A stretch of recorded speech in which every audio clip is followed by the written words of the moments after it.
Ya, jadi saไปซา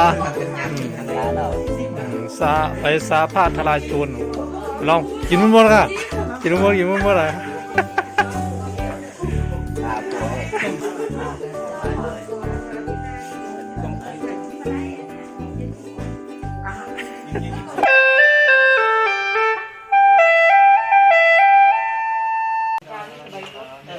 ใส่ใบมะนาวแล้วเขาก็เอาไปล้างหน้าก่อน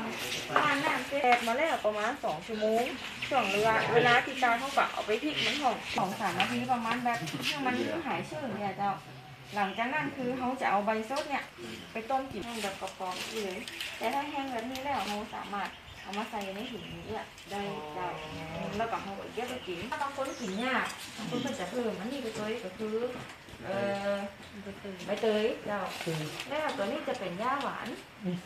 รสชาติขึ้นมาถึงน้อยหนึ่งกินง่ายขึ้นเขาผสมกันนะครับผสมกันเจ้าไฟอ่อนๆนะเจ้าทำรับกว้างที่ไหนได้ค่อยเนี่ยแล้วโอเคค่ะหอมก็มันแล้วมันจะมีกลิ่นได้ดีค่ะไข่ขาวไข่เป็ดนะเจ้าเอาถูตรงตาแล้วรับตาไว้สักประมาณ10 นาที15 นาทีก็ได้นะเจ้าแต่ปวดห้อนทีหลังอย่างนี้มันเป็นไงคือเอาผงมันผสมอันนี้ประมาณนี้เราพอแล้วมันใกล้จะกรอบละ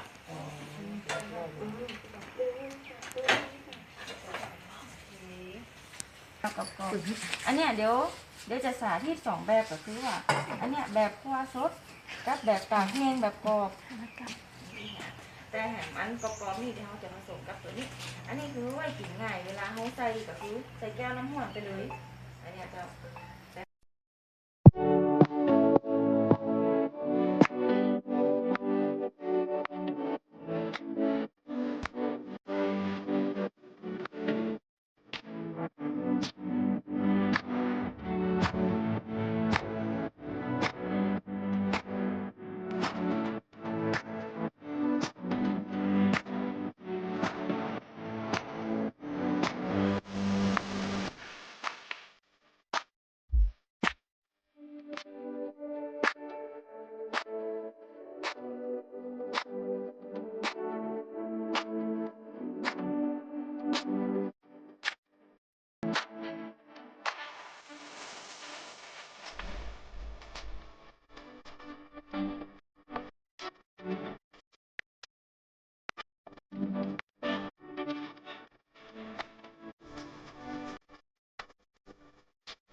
ดีเลย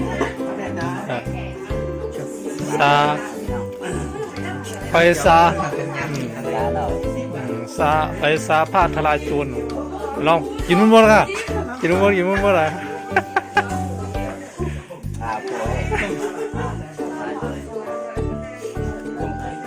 คงอ่ะคงกินอ่ะน้องกินอ่ะก็